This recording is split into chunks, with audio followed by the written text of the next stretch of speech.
Eh bien, bonjour les amis, bienvenue pour ce nouvel épisode sur Watch Epicure. Sur ce nouvel épisode, à l'honneur la marque Tudor, donc une marque que peut-être vous connaissez, qui a été longtemps connue comme on va dire la sous-marque de Rolex. Et en fait, c'est une marque à part entière qui a été créée par Hans Wilsdorf, le fondateur de Rolex, pour faire des montres de grande qualité à des prix abordables. Donc à des prix abordables entre parenthèses, puisque ce sont quand même des montres, on va dire, dites de luxe, donc avec des tickets d'entrée aux alentours des 3000 euros. Voilà, donc je vais vous présenter. Là, nous avons une Black Bay rouge 79-220R, dite Smile Dial. Voilà, avec le. Donc c'est la première version de la Black Bay qui est sortie.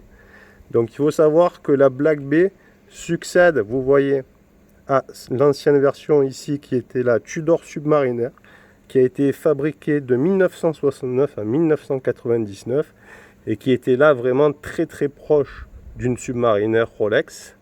Après, c'est vrai que Tudor s'est un petit peu perdu entre les années 2000 et 2010, mais avec la gamme Black Bay, ils sont revenus sur le devant de la scène avec notamment les nouvelles versions, les 58, qui sont très très jolies. Donc déjà, vous voyez un petit peu la Black Bay.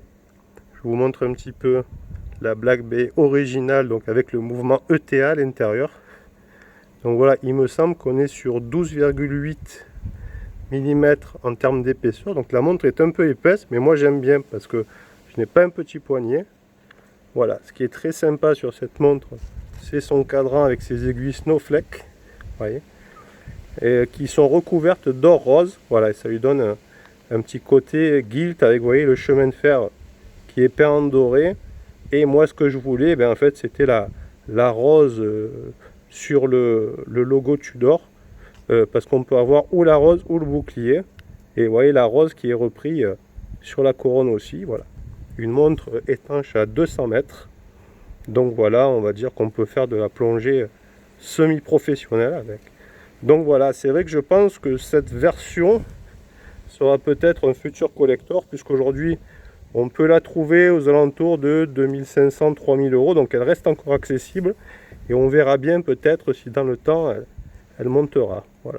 Je vais vous présenter un petit peu, on va dire pas sa grand-mère, mais on va dire son aïeul. Regardez, donc magnifique Tudor Submariner qui appartient à un autre collectionneur dont je tairai le nom, et elle est vraiment très très très belle, super état.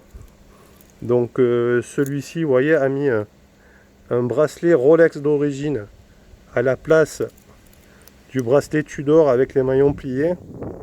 Et c'est vrai que le bracelet est vraiment, on retrouve toute la qualité des bracelets Rolex qui sont, je pense, parmi les meilleurs, quoi. Voilà. Pour la petite anecdote, il faut savoir que Rolex a racheté Gay Frères, qui a fait parmi les plus beaux bracelets pour Patek Philippe, Audemars Piguet. Voilà, donc c'est vrai que peut-être de ce fait, ils ont réussi à bien améliorer vraiment leur bracelet pour avoir vraiment un confort optimal. Donc vous voyez la Submariner, on retrouve vraiment la boîte de la Rolex avec la date, vous voyez. Les aiguilles Mercedes sur ce modèle, alors certaines sont Snowflake, là on est sur la version Mercedes, et il me semble que là la montre date de 1999, donc c'est vrai que c'était les dernières séries. Voilà, il faut savoir que certaines sont motorisées par des moteurs Rolex, et je crois à partir des années 70, vous direz si je me trompe, ce sont des ETA qui sont à l'intérieur, mais bon, ça ne change rien puisque au final la qualité de la montre ne s'en trouve pas altérée. Alors, regardez un petit peu la finesse de boîte. Ce sont vraiment des très très belles versions, mais bon, qui aujourd'hui commencent à chiffrer, puisque des exemplaires en bon état se trouvent aux alentours à partir de 7-8 000 euros, et des fois bien plus cher si on est en boîte papier. Voilà. Alors que c'est des montres qui étaient accessibles il y a, on va dire, une dizaine d'années à peut-être 3-4 000 euros, quoi. Donc c'est vrai que ces versions ont vraiment bien monté. Écoutez, j'espère que ce petit épisode estival vous a plu, et on se retrouve bientôt avec de nouveaux tests. Merci à vous et passez une bonne journée. Au revoir.